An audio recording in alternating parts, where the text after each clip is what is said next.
Welcome to our session at IIHM Pune, where we are going to make another very interesting beverage today, and we have got both our directors here. So we welcome Mr. Khurana and Sangeeta ma'am today, and we're going to make a very nice winter beverage which is called as mulled wine. Okay. So to start off with the recipe, of course, I'll go through the ingredients first. So we have wine, we have a bit of a few fruits. Like you see here, we have oranges, we have strawberry. We have got some spices as well, which I'm going to talk about in a minute, and some honey and rum as well for the fortification. So let's get started with our beverage. Okay, so before we start, may I ask you what is your favorite beverage? Let's say if you have a nice December winter afternoon or an evening, what's your favorite? Well, I would say that if I would push myself to have a beverage, hot beverage, and hot chocolate is what I generally prefer. Yes. Okay, that's very sober. Okay. Very sober. I'm a sober person. For me, it will be hot coffee. Hot coffee. But okay. then today I am here to learn something and looking forward to my teacher.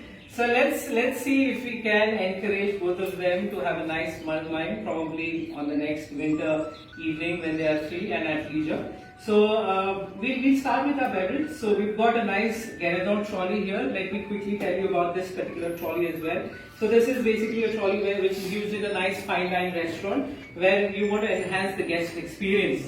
So this trolley can be moved around in the restaurant, and you could actually take this to the guest table and finish off a few things. Like we are making a mulled wine here, you could probably flambe a particular dish, or you could have a nice fillet of a fish or a steak which is getting cooked on the Guénédon trolley. Okay, so it is basically enhancing the whole experience of the guest. Okay, so let's get started with our service. So I'll request Khurana sir to get the pan on and probably get the chef cap or maybe the thinking cap on in this case. Absolutely. So you So got we'll me start thinking. with the. You really got me thinking because you said that I was too sober. So let's pick up a bottle of wine and I'm Yes. just going to pour this. Okay, I'd also like to mention this is a Fratelli Sangiovese. It is an Indian brand. Okay, Alright. and we're going to use this wine because it's young and it's not oaked. So once the wine is oaked, what happens is that it catches a lot of flavor from the wood, from which the aging process is done. But we want something which is fresh, which is young, and that's why we've chosen this one. So I request sir to put in maybe half a bottle of that in the pan. Okay. Okay. There I go. Okay, we've got the heat on already, and while we're making it, we have to ensure that the heat is on low flame, because the whole process of making mulled wine is very slow. You're not going to rush into things while we're making it. Okay, so we've kept the gas on simmer, and we've started with our first step. Okay, and at this point of time, I request Sangeeta ma'am to start off with the spices that we see here. So while we're adding it, it's going to be peppercorns, maybe a few. Yes, that's good enough. Cinnamon, couple of bars cinnamon. Okay, and cloves, a little. That's a bit too much. Maybe half of it. Yeah, that's good. Cloves are very strong. It's a very strong spice, so you have to be really careful when you're adding it. Star anise, maybe a few of them as well into the wine. Okay. Now we can increase the temperature a bit, so you can just slowly maybe on the other side. Okay, so at this point of time, I'm going to request sir to give it a nice stir so that all the spices gets mixed into it. And now we move on to our fruits. So. Just one quick question. What is the Yes. use of star anise? So, all the spices, basically, they're going to add a lot of flavor. So, if you see, we've got a range of spices, which is peppercorn, cinnamon, cloves, and star anise. Now, every spice has its own flavor, of course. Now, I'm sure being Indians, we like our own biryanis that we cook, and you can imagine the kind of flavor that we get from the biryani. So, star anise being a very, it's a very mellow and a very soft spice, if you can smell that, and then smell clove as well. So you can imagine what kind of strength this particular spice has. So obviously all these spices add up. And to add, because you've prompted me with that question, to add more to this, there's some history as well. So all these spices that we have, in ancient times, because they wanted to preserve the spices, what they did was they added all these spices into alcohol, which was wine. And over a period of time, they found that the spices were good, but it also enhanced the flavor of the wine. And that led to, actually making of mulled wine. That's how the recipe started. And there's another, story which goes around that during the Roman time, because of the temperatures, because of the cold winters, they actually heated their wine before they drank it. That was to keep the Romans warm when they were outside for war. And eventually, obviously, as we know, the Roman Empire, went up to different parts of the world, and the recipe for mulled wine was then carried around all the world. So, different stories, like you see. So, what we're going to do next is add some oranges. Okay. So, there's an element of citrus fruit that is getting added here. Now, when we are adding fruits, I would also like to mention that we may not use tropical fruits, for the reason that if you're adding, let's say, for example, a banana or anything that is, pears, for example, it's going to make your wine cloudy. And the look of the wine, when you put it into a glass, the look of the wine is not good. So add citrus fruits, which is not going to, disturb the appearance of the wine. So here we are. There's something which is also very close to this particular recipe, and that's called as a sangria as well. Has anyone heard about that? Sangria? It's a Spanish wine. Yes. So you want me to add them all? Yes, please, sir. Okay. All of them Okay. very slowly so that it doesn't splash up. Okay. So sangria is also somewhere close to what we're making, though sangria is not heated.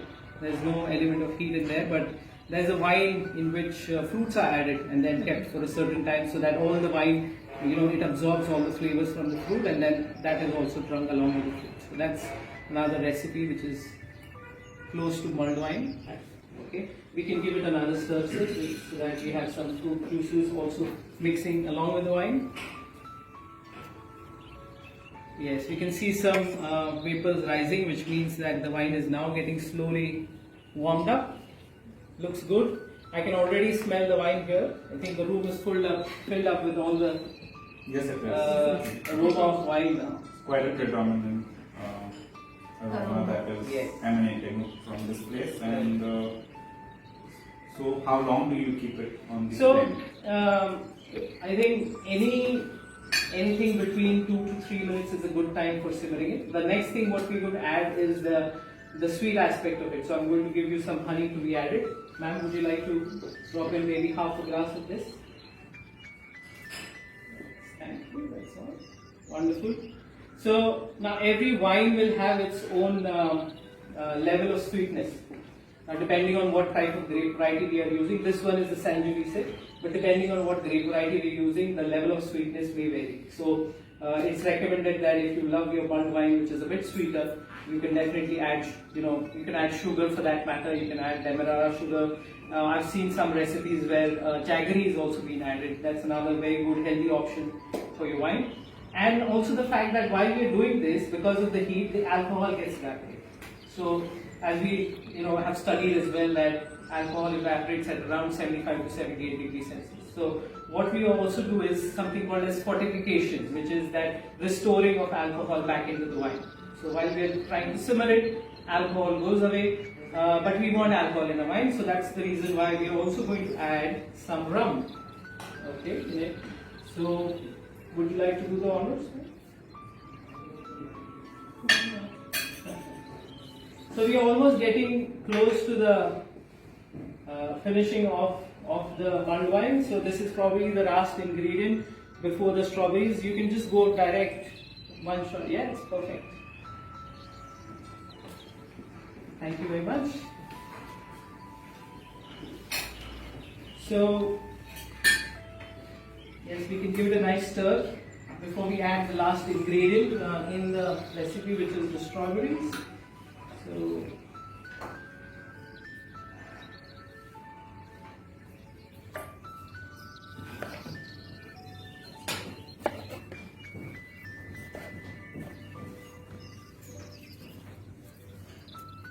what's your favorite fruit, man? Strawberries. Strawberries? Oh, there we are, spot on. Always. How about you, sir? What is your favorite fruit? But I do like pears. Pears, okay. Pears are in season now, isn't it? I Yes, think they are. a lot of fruits now have, you get them all around the year. All around the year. Because thanks to all the farming practices that we have. I think we get watermelons in winters and mangoes in Mangoes also. monsoon. Yes, There yes. you go. Would you like to add that? Anyone? Let's go to match your dress. So would you like No, no, to? I'll add Go one. ahead. No, I'll add one. Okay. Yeah, thank you. We are wearing this. Yes. Great. I think it's almost ready. So No, I need to come over here.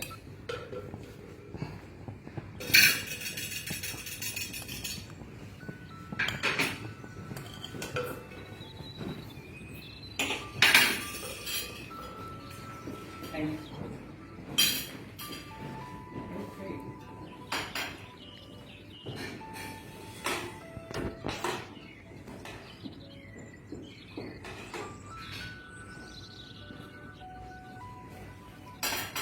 So let's strain this one and then we can pour it in our glasses and enjoy it. So the recipe is ready, mulled wine for us is ready. And remember there could be various glasses in which you can drink from.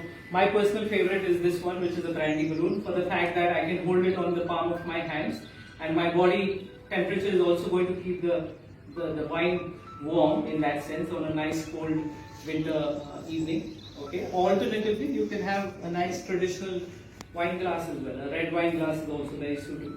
Right. So would you prefer this to be drunk when it is warm, generally? Yes, yes. The recipe says that it has to be drunk warm, if not hot, but at least warm. For the same reason that it keeps you warm, and all the spices that we've added, all the fruits that I have added, it helps in maintaining the body heat. Okay. Okay, so it's ready. We're going to quickly strain it off and pour it in our glasses. Strain our mulled wine, which is ready, smelling very nice. Extremely nice.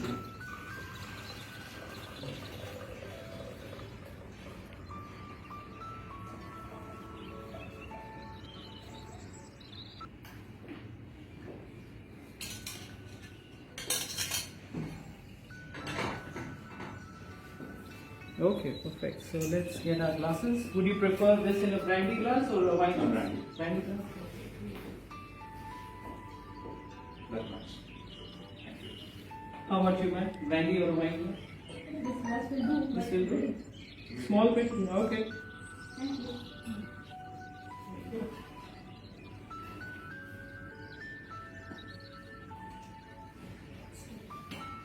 Okay, there you go. Careful, this is a bit hot. Okay, so that's our mulled wine ready. And we have a small garnish before we do cheers. So let me quickly cut that for you as well. And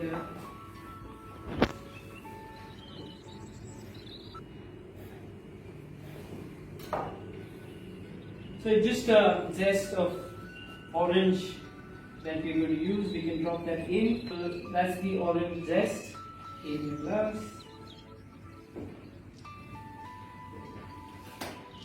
Okay, and like they say it in French, Santa, viva la Santa. There you go. Cheers.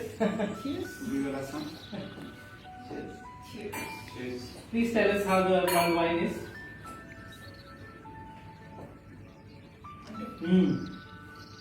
We can get all the spices, isn't it? A very strong afternote of the spices. How do you find it?